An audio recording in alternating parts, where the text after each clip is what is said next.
I should really prepare for these before there we go.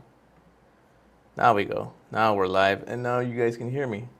I should probably edit this. Anyways, I'm gonna go ahead and start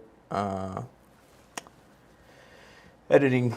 So today I want to do a little bit different. Instead of focusing on my photos, I'm gonna go on Lightroom and see what I can edit. And I actually like portraits way more. I don't know if you guys know that Lightroom has a community area. They also have some learning, some tutorial stuff. So if you're starting out, this is an excellent place to start out. So instead of focusing on my photos today, I'm gonna focus on what people have submitted to Lightroom's community thing here. So this is featured. I'm gonna go all the way down to the bottom. I'm gonna select people here. So I'm gonna select some of these photos. So these are featured photos, by the way. So there's a lot of awesome photos. Let's select a photo that we can edit. Actually, that's pretty nice. That's a pretty nice photo. I like this one. It's a little underexposed, but that's what they like. There's been a lot of remixes here. So I'm gonna be one of many here. So when I start out, I'm gonna go ahead and tap on the remix here. So this is gonna be one of those live remixes. So first thing I wanna know is I wanna fix the exposure.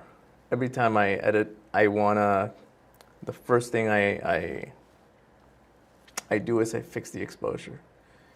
And again, there's nothing wrong with this photo. It's nice the way it is. And kind of that's the whole reason for this community, is that you can experiment different types of editing. You can even see what other people have done to get to that point. I'll explore some of the other variations once I'm done. This is gonna be really quick. I'm just gonna see what I wanna bring up exposure a little bit. I wanna bring down the shadows a little bit. Actually, I wanna bring up the whites. I wanna make that pop here. This dress pop. Okay. And it's a little cool for me too. Like what I mean by cool, it's like it's cold. It feels cold. I want to warm it up a little bit. Sometimes making sure that the color temperature is actually accurate brings out the color, the natural colors. And again, it just depends on your taste and what you're going for.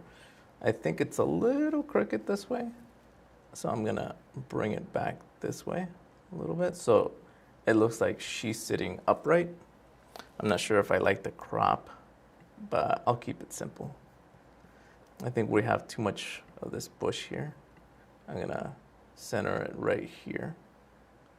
I'm gonna make that rule of thirds. I have the grid line to thirds. If you're not aware, you can change that here to fifths, diagonals. Actually, I like the diagonals too. Centered, triangle, cool. I like that too. You guys see the triangles? You see this? That line just cuts through, and it actually perfectly cuts through her dress right there, all the way up to the corner of the book. The golden ratio, let me see, right here. Aspects, and I'm just gonna keep it to thirds. I like that one. I like that. I'm gonna darken this area right here with masks, but let me first make sure that I got this right. So I'm gonna bring up the highlights. What I wanna do is bring up the vibrance as well, make it a little warmer. I already warmed it up. You can see I'm starting to blow out some of the highlights right here, which is fine. Like it's not, I can bring down the exposure a little bit. And maybe, I want to crank the shadows down a little bit. I can also use the S-curve here. This middle area is shadows. This side, again, it's like blacks, and this one is highlights. So I'm gonna bring it up just a little bit, and I can also tone down the highlights. When you brighten a photo way too much, it gets washed out. You lose contrast. Our eye is naturally drawn to contrast. again, what's the red thing in the, on the photo? Your eye automatically goes to that red. So I'm gonna crank the reds here. I already did the vibrance, right? So I'm gonna increase that red, and I can also make it brighter, just a little bit. I like that. The orange, that's skin tones. If I select this selector color adjustment, target adjustment, and I tap on her arm right there, you guys see that it selects the browns or the skin tones. And I can actually make her skin tone, bring in some warmth. You can I added just a little bit. You guys see it? I don't know if you can even see it off of YouTube. And I'm gonna bring in a little bit more magenta, just a smidge, so that she doesn't look like a ghost. You guys see the difference? Color? Just popped it a little bit more. I wanna adjust the greens. Let me see if the greens, the red and green is a pretty nice combination. So I'm gonna select again, I'm gonna select the greens right here. And I can, you can see I can make them a little bit more, like yellow, golden, almost golden. Or I can make them like way too green, like crank up the hue, going into the blues. Again, this is kind of more of what you guys feel. So if I bring down that saturation, you guys see how that red just kind of pops a little bit more. And if I bring the luminance down, it begins to have a different feel. Color in itself is a huge topic. It's a huge range to cover, because depending on the colors you're using, you can completely change the mood of the photo. A lot of times I actually like to use black and white to handle this and then bring it back slowly. But in this situation, I kind of like it. Let me see if I can make it pop. Brings more life if I increase the saturation. But let's bring it. I almost like that muted color. Okay, and let's say I'm gonna bring some warmth in the shadows. I'm gonna bring some reds in the shadows. Maybe about right there. They're very subtle. You don't want to crank them like this. See, that's too much. So again, I can cool them down if I go this way. You guys see it like kind of makes the darks cool. But I like the warmer touch. So I'm gonna do this. And the highlights, I'm gonna bring in a little bit of yellow. I'm in my yellow era. So you can see, I hide them, and now it brings it in. Okay, so now I'm gonna work on a few little other things. So I'm gonna darken this area right here. I'm gonna hit the mask. I just tap on M, and I'm gonna do the linear gradient. The linear gradient, I can tap and hold, and you guys see this. And I'm gonna adjust it so I can just control that. And I'm gonna lower the shadows here. You guys see now it gives it a little bit more focal to her. Just a little dark without doing a vignette. The vignette, I don't know if you guys know what vignette is. If I go back to the editing panel here and I scroll down to this effects, if I go towards the left, you guys see how it creates this that's a vignette. By the way, I used to just crank it like this all the time. Gives it an interesting look, but I think it has way too much darks. So I like subtle vignettes. So I'm gonna do about -15. There we go. And I'm gonna actually I wanna make her pop a little bit more. I wanna have a light luminance right behind her. Again, I'm trying to create contrast.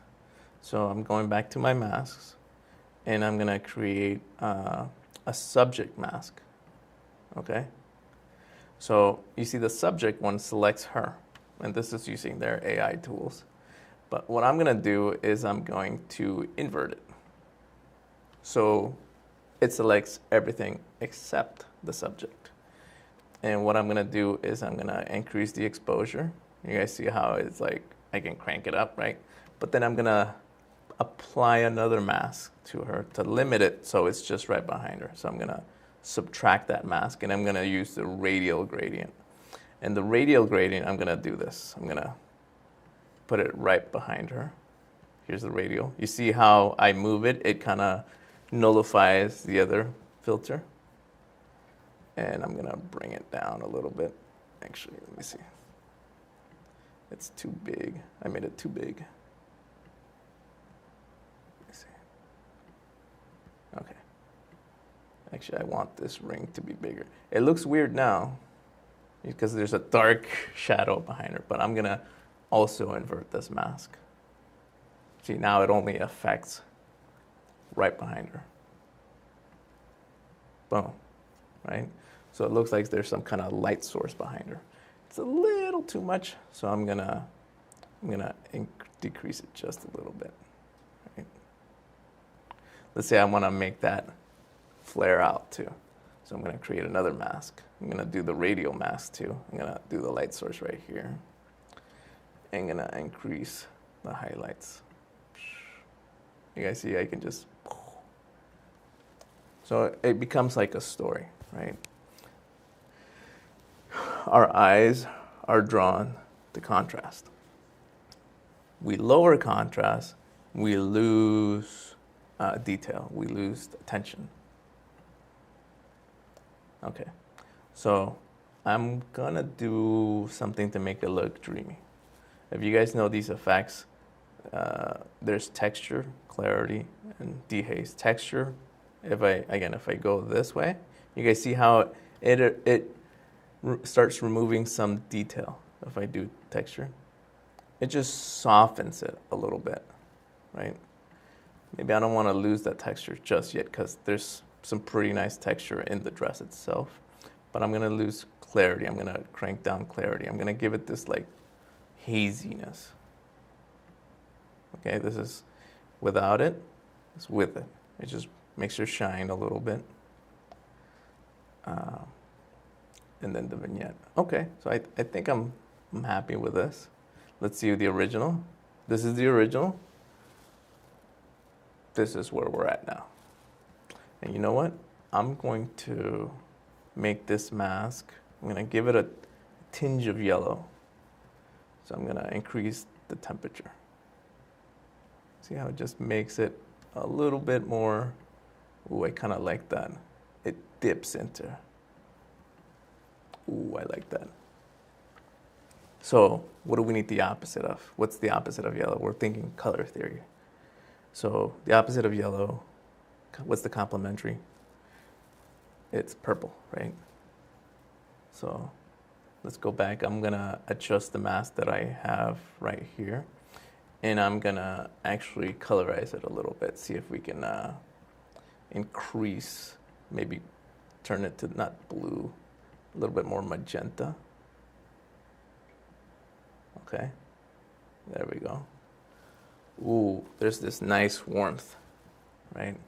You know what, I actually kind of like the warmth. I'm gonna change the color temperature right behind her. Ooh, you see how it just kind of creates this nice like there's like a pillar kind of. It flows nicely. It's almost like a little dreamlike sequence here. Now, I don't like necessarily that this has so much texture, right? It's a little too, so I'm gonna add another mask. Let's see if we can remove the texture.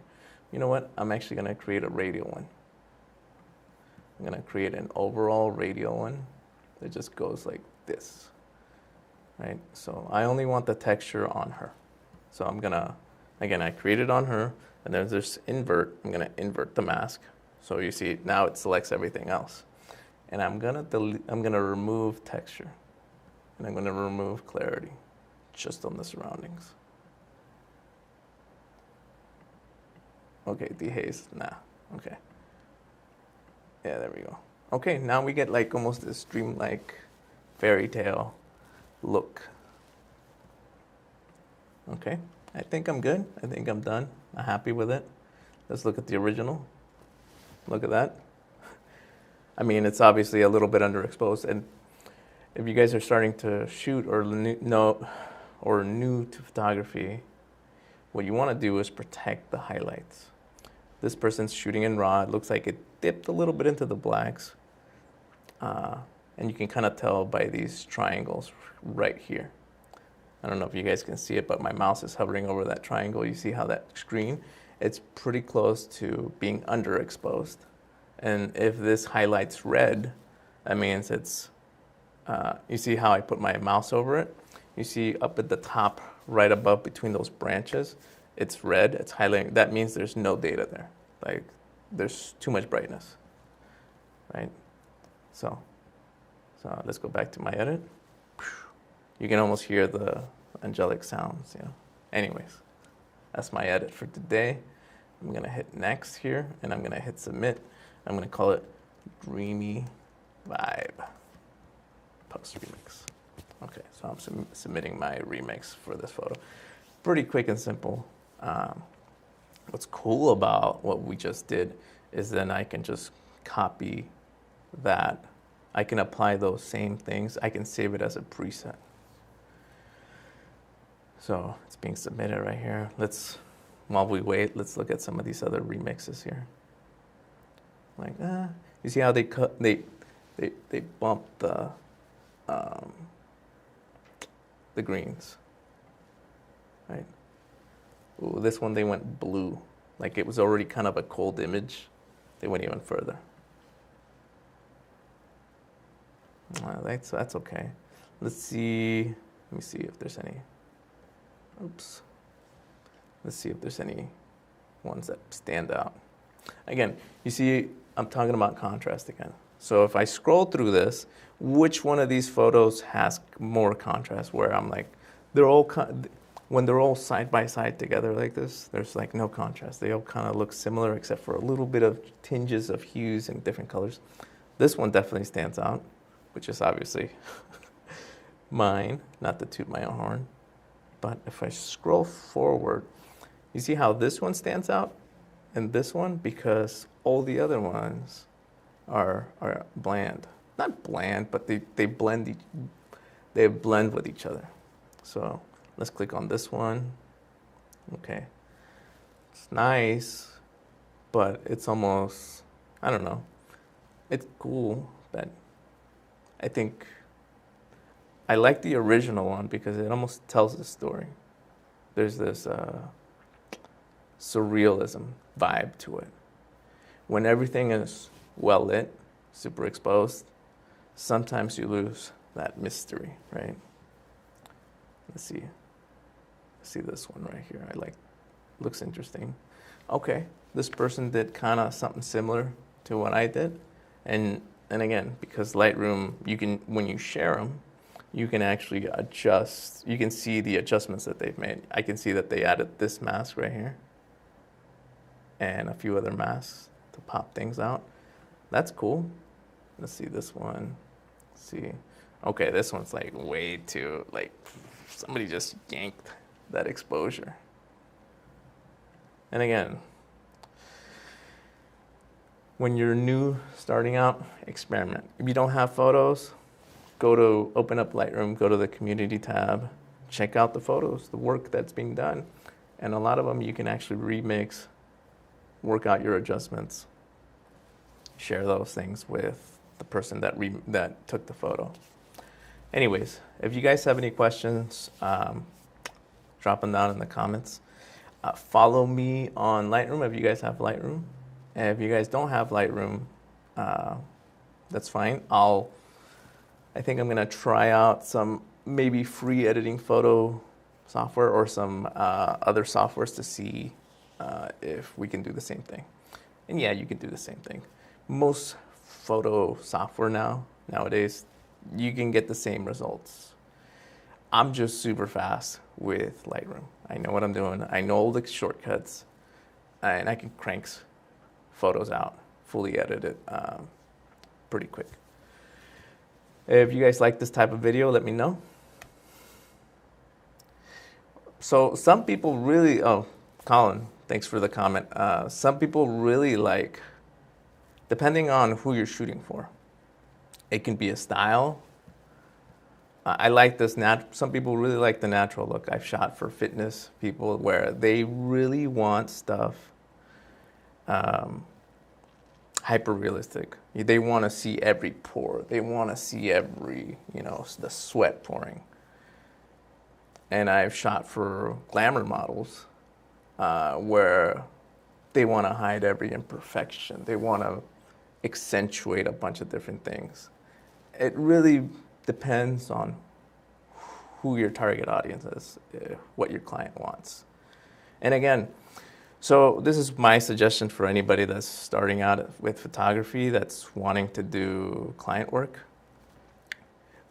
The more photography you do as much as possible, do collaborations with influencers or whatever, but just the more you do and the more you publish, the more you hone your style.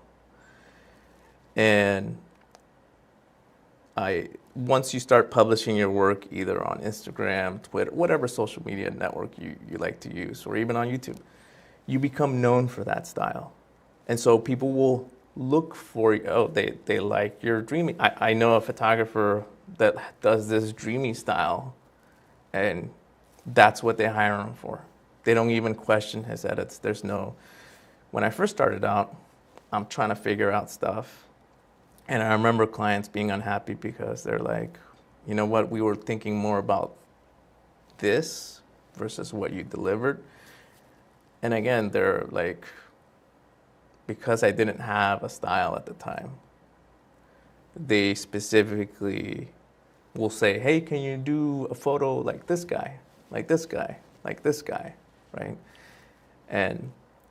But they're asking me to replicate something that somebody else has done. And so for me, it just kind of makes it like, you know what? I don't like doing that stuff. I don't like doing the Photoshop where you trim curves away from people. Like, I like to keep things as natural as possible. Yeah. And this is the other part is clients will edit your photos anyways. I've seen so many, and this just comes with experience. As you grow in your client base and you have return customers, people will return because they really like your style of editing, whether that's minimal or a lot. But this is the other part is you gotta set some kind of boundary for yourself. And if you have a style and they understand what you want, specifically what they want as well, if you guys are both on the same page, then basically you guys will have a great relationship. Yeah, masking, and I'll show you the masking is probably one of the best features that saves so much time. And this is what's cool is that since I masked this one, the subject, you can copy and paste those because if it's AI based, once you paste it on a different photo, it'll look at the subject again and it'll update the mask and it'll just apply it. I've been able to go through like 1,000 photos in one night and deliver the next day because I'm just able to copy and paste, boom, boom, boom, boom. So again, I just know this workflow for me, and AI is coming in, and I think it's eating some people's lunch. But for me, it's like, okay, so how can I use AI to further speed up my workflow? Because sometimes I've worked with clients that say, I stopped hiring this photographer because even though their work was great, they delivered the photos like 30 to 60 days after the shoot. And I'm able to turn it around within a couple days if needed. Usually I tell about a week. Again, it depends on your client. Establish, I guess, expectations. Making sure up front you know what the delivery time is, how many photos you're going to deliver, that kind of stuff. Anyways, thanks for watching. Thanks, Colin. Hopefully I'll be back around 5 o'clock tomorrow again, and we'll do another session. Thanks.